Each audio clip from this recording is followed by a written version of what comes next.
Hello guys, welcome back again. आज हम structure देखेंगे आपके ह्यूमन डेंटिशन यानी कि दांतों से रिलेटेड जो एनाटॉमी होती है, एक टूथ की एनाटॉमी क्या होती है, किस तरह से आपकी डेंटल फॉर्मूला होता है, कौन कौन से दांत आपको देखने को मिलते हैं ह्यूमंस में। तो human beings have two set of teeth. एक होता है डेसिडियस सेट जो कि कैसे होते हैं, अस्थायी होते हैं और जीवन में 2 बार आते हैं, जिन्हें आप बोल सकते हो, आप लोकल लैंग्वेज में बोलते हैं जिन्हें दूध के दांत। दूसरे होते हैं परमानेंट सेट जो कि होल लाइफ में 1 बार आते हैं, जिन्हें स्थायी दांत कहते हैं।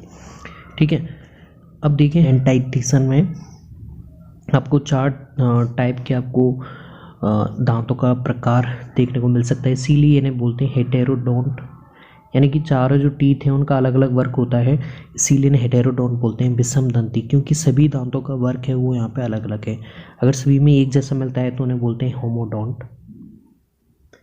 ओके, तो यहाँ पे देख सकते हैं इंसाइजर ग्रुप है जिसे आप बोलते हैं कृंतक।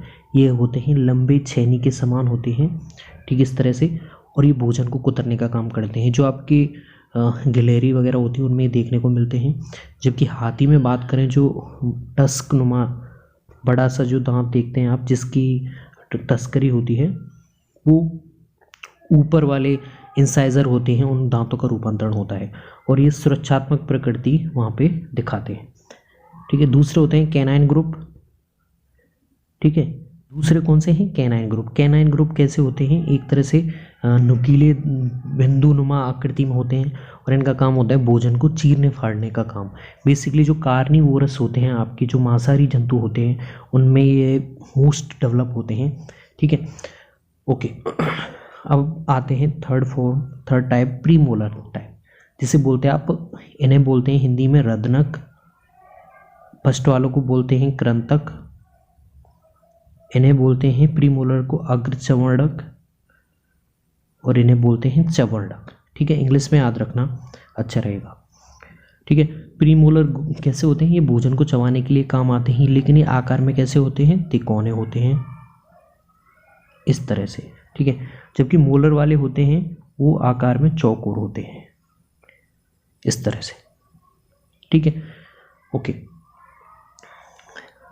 चलिए अब हम देखते हैं एक, देखिए यहाँ पे आप देख सकते हैं, ये जो जैसे हम जबड़े का आधा पार्ट कर दें इस तरह से, तो ये जो 2 आपको दिखाई दे रहे हैं, ये कैसे हैं, आपके इंसाइजर टीथ हैं। ये जो है ये कैनाइन टीथ है। ये जो 2 हैं आपके, ये प्रीमोलर हैं, और सबसे लास्ट वाले हैं वो कैसे हैं, मोलर हैं। ठीक है, इसमें भी आप देख सकते हैं ये कैसा है, ये जो पहले 2 हैं, फिर ये 1 है, ये इंसाइजर हैं पहले 2, ये कैनाइन हैं आपके, और ये जो पीछे के 3 हैं ये कैसे हैं आपके, प्रीमोलर हैं, सॉरी। तो गाइस इसमें आप देख सकते हैं ये वाला जो है पहले 2, फिर 1 डेंटल फॉर्मूला ये बोलता है, और फिर आपकी प्रीमोलर 2, फिर मोलर 3, ये मोलर, ये प्रीमोलर, ये कैनाइन, ये इंसाइजर। ठीक है, अब वापस से देखिए इस डायग्राम में आपको और अच्छे से समझ में आ जाएगा।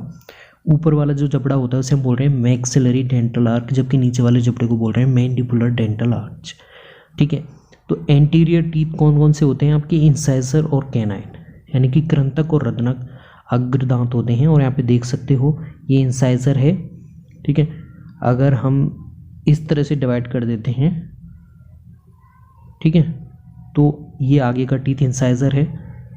ओके, 2 पहले जो 2 हैं ये इंसाइजर है, उसके बाद में ये वाला कैनाइन है, उसके बाद में 2 प्रीमोलर हैं।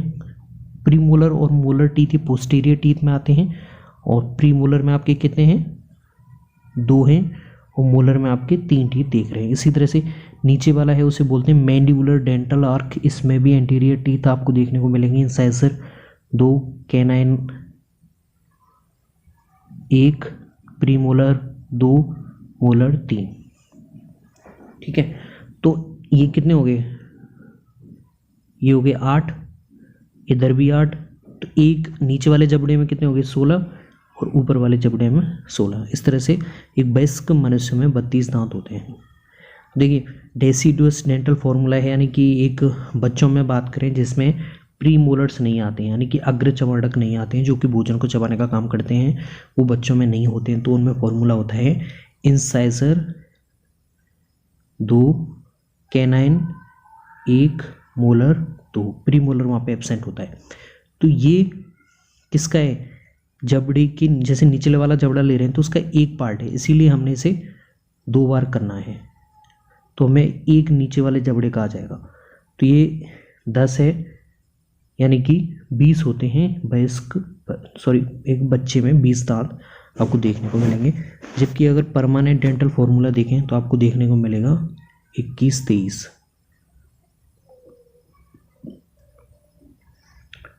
ठीक है, यानी कि आपको मिल जाएंगे इंसाइजर 2, कैनाइन 1, प्रीमोलर 2 और मोलर 3। तो आपको मिल गए ये 16, यानी कि निचले वाले जबड़े में 16, तो दोनों में आपको मिल जाएंगे 32। तो ये वयस्क मनुष्य में दांतों का फॉर्मूला है। ठीक है, आपको याद रखना है, अगर हम दांतों को जीवन में उत्पत्ति के आधार पर बांट सकते हैं, जबड़ों की स्थिति के आधार पर, संरचना और कार्य के आधार पर और उभारों के आधार पे कई टाइप से उन्हें डिवाइड कर सकते हैं। तो अभी बेसिक सा है। अब देखिए रूट की स्ट्रक्चर देखें तो रूट में आपको इस तरह से देखने को मिलता है, जो उभरा हुआ भाग ये रूट है जो दिखता नहीं है, और ये आपका क्या है, क्राउन। ठीक है, देखिए और ईच टूथ ऐसे क्राउन एंड रूट पोर्शन है। टूथ एनाटॉमी में जाएं तो एक जो बाहर निकला रहता है जो हमें दिखाई देता है वो क्राउन होता है, जबकि रूट वाला पोर्शन वो दसा रहता है गर्दका में, और इन दोनों को जो जोड़ता है वो क्या होती है, नेक। ठीक है, इस तरह से देख सकते हैं, ये गर्दका में दसा रहता है, ये क्राउन बाहर निकला रहता है। ओके, यहाँ एक सिंगल टीथ की एनाटॉमी देखें तो यहाँ पे जो क्राउन वाला पार्ट है एक अत्यधिक कठोर भाग का बना होता है, इसे कहते हैं इनेमल, और इनेमल जंतु जगत का सबसे कठोरतम भाग होता है।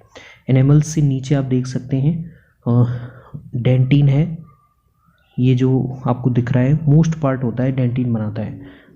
ठीक है, तो दांतों का मुख्य भाग डेंटिन का बना होता है। ओके, और बात करें इसके नीचे, डेंटिन से नीचे आपको एक और डेंटिन के बाहर एक और परत दिख रही है यहाँ पे, ये वाली, इसे बोलते हैं सीमेंटम। ठीक है, सीमेंट में 65% तक आपके इनऑर्गेनिक लवण पाए जा सकते हैं। ये ब्लड वेसल्स हैं, ये रूट वाला पार्ट, ये क्राउन, इन दोनों को अटैच करता है वो नेक वाला पार्ट।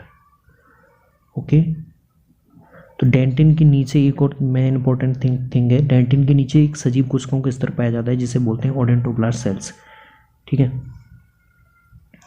तो ये एक सिंपल एनाटॉमी है एक टूथ की। आई होप गाइस आपको दांतों से रिलेटेड ये इन्फॉर्मेशन समझ में आई होगी। थैंक्स।